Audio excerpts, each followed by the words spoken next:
Hey everybody, welcome back to the channel. I'm here with Glenn Calloway from the basement and Americana Sam. Today we're exploring our feminine side, as Glenn likes to put it. We're doing top 10 songs by female artists.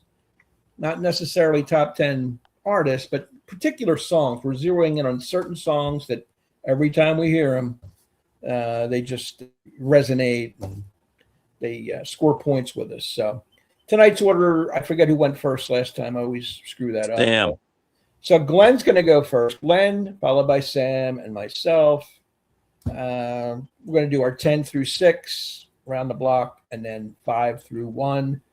And we were talking off air. I don't think we'll have any matches all the way through. We all have different styles of music, and females are different because there's a certain thing of feminine voice, whether it be a scorching ballad or just a soft, subtle kind of nuanced lyric or whatever. I'll feel it in a different way. So it's going to be fun to see how these. We have no idea what the other guys are going to put forth on their list. So, Glenn, we'll start us off, man. 10 through 6. What do you have? Okay. First of all, I want to say you're both looking particularly lovely today. Yeah. You're a good liar, but I appreciate it. Number 10. This is a weird one. This woman is actually from the Bayou, from Louisiana, but I think she gets confused as a country artist. But I consider her more like a Tony Joe White, the female Tony Joe White, Polk Salad Annie type stuff, and that would be Bobby Gentry. Ode to Billy Joe. Great song and great artist. Her albums are really good. Like, she's got a great voice. That was one of my runners. We would have had a match. Great pick. There we go. And the Original Capital. Yeah. Rainbow. I've got a couple of her albums and quite enjoy them. Good one. Number 9. Probably my favorite jazz vocalist would be Patricia Barber, who's my favorite album is Cafe Blue, but she did this album. It's a live album called Companion, and she does a lot of great covers on here. The Beat Goes On, Use Me, the Bill Withers song. She does a great version of Black Magic Woman, which is like 10 minutes long, and I'm picking that. But Patricia Barber off the album Companion, Black Magic Woman. Number 8. One of my favorite female artists, Norah Jones. This is a live album Norah put out called Till We Meet Again. And she does a cover. I can't remember. Sam will probably know the name of the band who did Black Hole Sun. Who wrote? Was that Soundgarden or who was that? Soundgarden, yeah. Yeah, I really like that song. I'm not really into that 90s grunge stuff or if they were part of that or not. But she does a great cover of Black Hole Sun on here, which I absolutely love. Number 7. I'm going with my girl. Probably my current favorite female artist, and that would be Lydia Lovelace. And I don't really have one song in mind, but I'll pick one. I'm going to go with a song called They Don't Know About Us. It's called They Don't Know. It's the last song on the album. Very poppy, jangly guitars, like Bird's petty type guitar work, and just a great song. But I just love her as a singer-songwriter, so I had to include her. And one more? One more, number 6. Joni Mitchell from Hejira. My favorite Joni Mitchell album, and my favorite Joni Mitchell song would be Amelia. It's kind of about Amelia Earhart, but it's also kind of about her love life crashing and using Amelia Earhart as a metaphor. It's actually a terrific song. So, Joni. Very good. I almost had that album on my list. You hit 2 of my runners up. Good job. All right, Sam, what do you have for us today? Well, as Glenn was talking, I realized a couple of big ones that I left off, and I'm not going to try to mess my list up and add them on there. But if I was to do the list over, I know the song "Linger" by the Cranberries would make it. Oh yeah, good one. I completely left it off. So I'll go with what I have here. And I should also say, for those that were watching, that Nora Jones album cover is one of Glenn's favorites. Oh, I hate that album cover. Yeah, terrible. It's one of his If I ever favorites of get to all meet time. Nora Jones, they say, "What would you ask somebody if you met them?" I'd say, "What the hell were you thinking when you put that cover on that live album?" No, I knew you weren't a fan. Yeah. All right, my first two from my number 10 and my number 9 are my oldest. We were talking off camera. So the first one is from 1944, and those that know me know I'm a big fan of old like gospel music, and I also love big band, and so both of these songs kind of fit those categories. So number 10 is a name that a lot of people know, Sister Rosetta Tharpe, Oh, and her song "Strange Things Happen Every Day." Which nice. if you've never heard that song, it is great. It's You like get a a call and golf clap response. for that. My band did it for a while, and my sister actually sang the lead on it, and it was really cool. I got to play bass on it, but it's such a cool song. And Sister Rosetta playing that SG guitar before it was even a cool guitar to have. Yeah. Just a fantastic tune. Bellowing vocals. She's obviously the one that did Hound Dog as well. Before Elvis, but that was Mama something. Mama Thornton. Big Mama Thornton, Willie Mae Big Mama Thornton. Thornton, not Sister Rosetta Tharpe. Sorry. But Sister Rosetta, she, I think just the last year or so, was put into the Hall of Fame, the Rock and Roll Hall of Fame, as an early influence. But if you don't know Strange Things by Sister Rosetta, it's awesome. Number 9, this is one that you both would know. This goes back to my childhood. My dad had a compilation, a CD that we listened to all the time at the supper table. And the song is Doctor, Lawyer, and Indian Chief by Betty Hutton. It's just for me, it's just a nostalgic pick. Betty Hutton was also an actress. Did a lot of movies in that time during the World War II. This is from 1945. And I absolutely love that song. It's just a staple. It takes me right back to my childhood kitchen eating with my family. So I had to put those songs in there. Number 8, we're going to jump to the 21st century. One of my favorite newer artists, Casey Musgraves, and her song Rainbow, which is the closing track off of her album Golden Hour. It's just a gorgeous tune about, anytime that you're down, the whole hook is there'll always be a rainbow hanging over your head. So there's always like that hope kind of during those dark times. And this song was used a lot, I think, during COVID as like a uplifting tune, but it's a fantastic song. Number 7, here's one that I know you'll know. I've got to go to Mama Cass and her version of Dream a Little Dream. Oh, nice. Just adore that version. It shows that she could have been a jazz singer. If she wasn't the Mamas and the Papas, she could have done jazz trio stuff easily. And she was just one of those talents that we lost way too soon. But I love that song, Dream a Little Dream of Me by Mama Cass. Great. And number 6, to round out this first half, again, another one of my newer favorite artists, Dory Freeman, and a song called Do You Recall? Which is just kind of this songwritery country kind of tune. She's from Virginia, so she has that connection to me. I've met her several times. She's always very, courteous to talk to. But this song in particular, it played a part in my wedding last summer, and so I've got that special place for it with my wife. So Do You Recall by Dory Freeman, a great singer-songwriter tune from last year, I believe. So there's my opening 5. There you go. Love that Mama Cass pick. I was surprised. Yeah, great one. A pleasant one. It's a fantastic performance by her. Yeah. And here we go. Number 10 for me. This is the only one that I don't have her individual album on CD or vinyl, but I do have a compilation of super hits from 1968. And it's the song Angel of the Morning, Merrily Rush. Oh, nice. I always loved that song from the first time I heard it when I was a kid. It's one-hit wonder for those keeping score.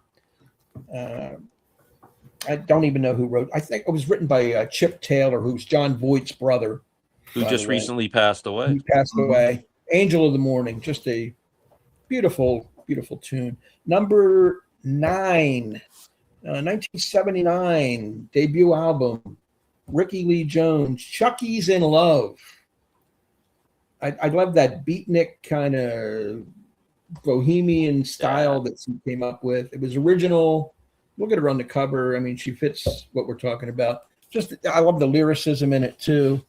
She was hanging around with Tom Waits in those days, kind of rubbed And off. Chucky Weiss. That's how the And song got Chucky written. Weiss, All who the three of song's them were about. like a, yeah. Yeah, they were hanging in L.A., the bowels of L.A., I guess it was, and she writes about it in her song. So interesting song that stuck with me all these years.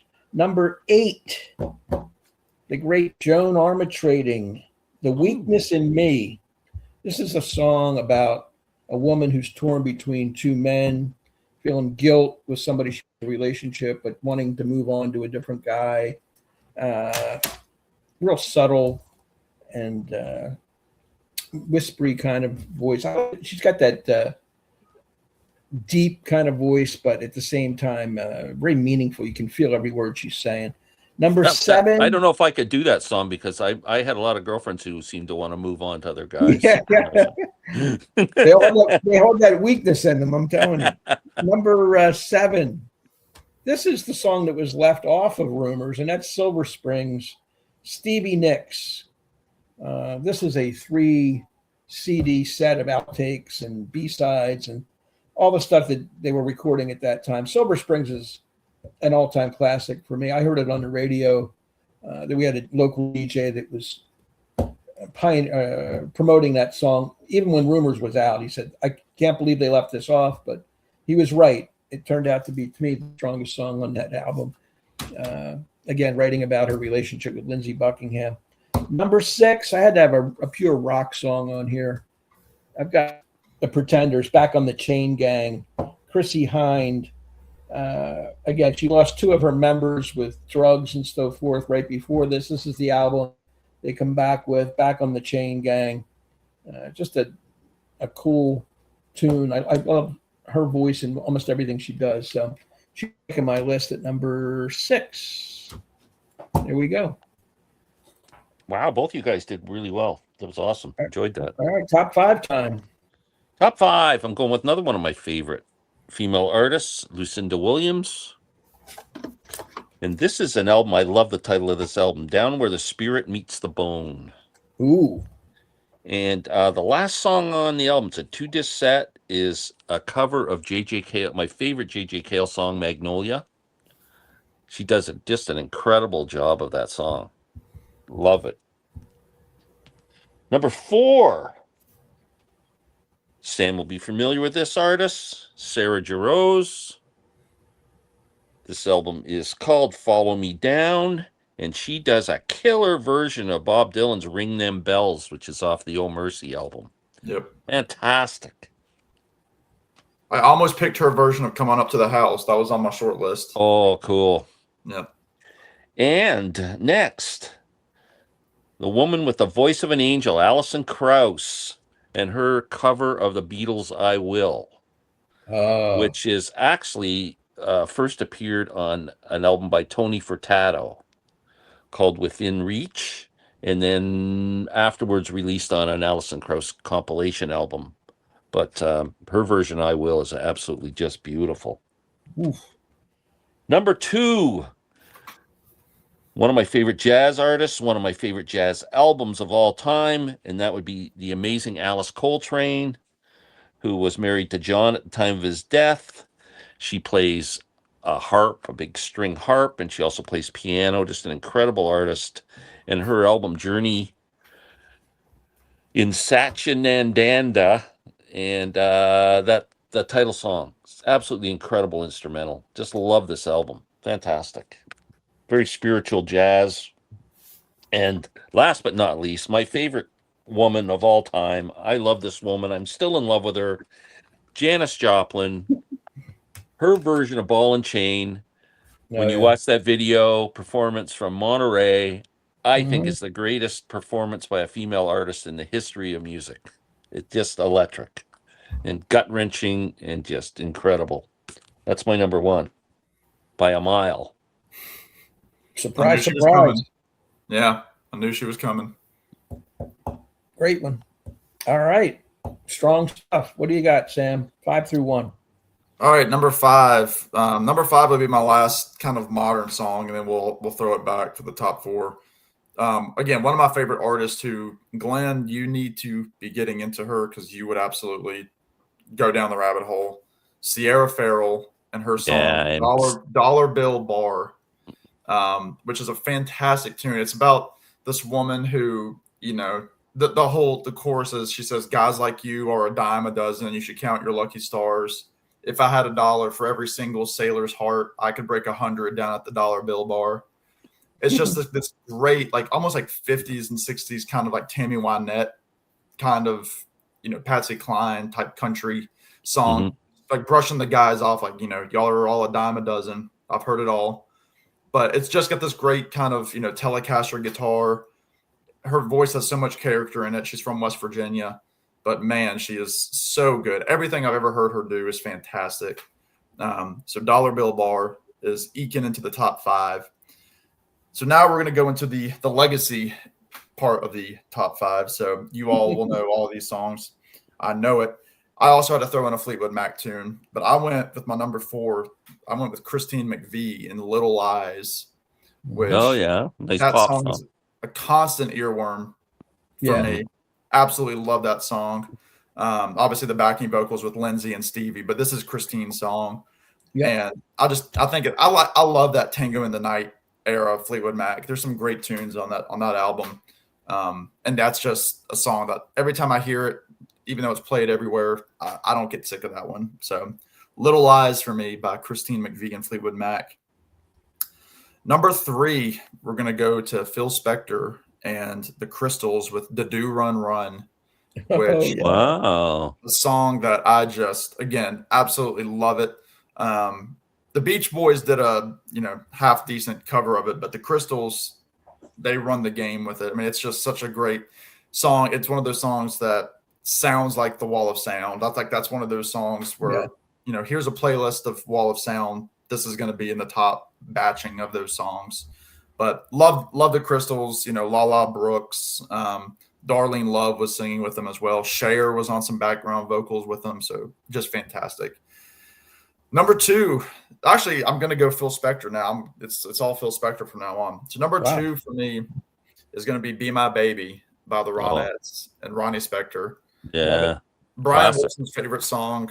He listened to it a million times when he was, you know, laying in bed for 3 years. But just that perfect, again, the Hal Blaine intro with the drums, which wasn't even supposed to make the actual recording. He was just going to count it off. And that opening makes the whole song, that doom, doom, doom, bop, doom. Yeah. Which, how many times has that been used since then in songs? I mean, it's kind of like the Bo Diddley guitar beat. It's just, you know, I love Ronnie Spector. I love her voice. I love her New York kind of, you know, attitude that she had. She, again, defined what the girl group looked like with the beehive hair and all that. But love the Ronettes. Love that song. And number 1, because it's me, I've got to go with a Christmas song. And I'm going to go with Christmas Baby Please Come Home by Darlene Love. Again, written by Phil Spector, but it's been covered by everybody and their brother. I mean, U2, Springsteen, you know, everybody that's ever done a Christmas album. But Darlene's that's the version. Her voice just soars. I mean, she did that song for years on David Letterman during Christmas. And now she does it on different, you know, talk shows now. So she's still got a killer voice in her mid 80s. But that song, again, just the horns, again, that Wall of Sound. I cannot get around that song. That was my number 1. So Phil Spector with the 3-2-1. Wow, that's pretty impressive. Yeah. Couldn't help it. That Christmas song, like you said, was on Letterman. I used to look forward to that year with Paul Schaefer joining in the background. Great stuff. All right. Top 5 for me. These are mostly singer-songwriter E-esque kind of songs with a couple exceptions. Number 5, Janice Ian at 17. Oh, nice. Between the Lines. This was a hit in 75. She's writing about kind of an ugly duckling syndrome where all her friends are out at the prom. She's sitting home alone with acne and whatever the case may be. Janice Ian, a beautiful written and performed song. Number 4, Tracy Chapman, Fast Car. Good one. Fantastic song. I love this song. This is a girl wanting to, strive for better things in her life and working at the supermarket, and she's got aspirations, and her voice is a lot like Joan Armatrading, and there's something about that voice I like. But she's this first album, by the way, is fantastic all the way through. But that particular song has always been a favorite. Number 3, I went with this just for the beauty of it, and that's The First Time Ever I Saw Your Face by Roberta Flack. In the movie Play Misty for Me with Clint Eastwood. Just a gentle kind of love song. Nothing more, nothing less. Big song. And again, I hear it and I just am amazed at how wonderful it is. Number 2, personal favorite, Linda Ronstadt. This is a 3-album set of her first 3 albums. And the one I'm talking about is the song Long, Long Time. Oh, yeah, great song. Silk Purse album right here. She's worshiping some guy that sort of won't give her the time of day. She's done everything she can to try and make him mine. Think I'm going to love you for a long, long time. Great stuff. She really belts it out in that song. And it was way years before she hit it big. Number 1, my favorite female vocals. She happened to write the song. Joan Baez, Diamonds and Rust. Oh, yeah, great song. Absolutely love it. But written about Bob Dylan and her relationship, going from some phone booth in the Midwest. The lyrics are perfect. I mean, excellent. She learned a lot hanging around Dylan on how to write a song, particularly in that song. I know rock bands have tried it, but it's not the same coming from their voice. It has to be from Joan Baez. She wrote it. She's talking about a particular person, and it all works together. His eyes were bluer than robin's eggs. I love that little comparison. So Joan Baez gets my top spot at number 1 for Diamonds and Rust. Excellent. Wow. Didn't see that coming. That's a great song. Forgot all about it. 30 songs, too. 30 different songs. Yeah, we never matched once. Nope. We didn't match. I had a couple that I left off that but Ode to Billy Joe was probably my number 11. And I wanted to get Carole King in there somehow, but I couldn't settle on one song. And same with Gladys Knight. I love her version of Night Train to Georgia. Oh, that would have been a good one. So much soul in that performance, but I couldn't squeeze it in. Joni Mitchell, I could have went with A Case of You, Coyote, numerous songs. But I'm glad nobody mentioned Diana Ross. She didn't make an appearance. We didn't hit any Motown songs. No. I had a few more Christmas songs like by Ella Fitzgerald and Brenda Lee, but I also had Over the Rainbow by Judy Garland, which is just hard to beat. One of the greatest songs ever written. And then I also had Glenn, you'd appreciate this. I had the song If I Could Only Win Your Love by Emmylou Harris. Yeah, I thought about Emmylou too. I was going to pull out some Emmylou albums and pick a song because she's amazing. Yeah, but lots of good stuff. Wow, very cool. All right, that was good. That was fun. Top 10 for female vocalists or female songs, anyway. Please leave your list. Subscribe to Americana Sam. Subscribe to Glenn Kellaway at The Basement. We're going to take a week off for Memorial Day next week, but we'll be back in a couple weeks with new material. Please subscribe and like the video. Leave some comments and some feedback on what your favorite songs by females are. Until then, we'll see you next time. Take care. Thank you. Bye.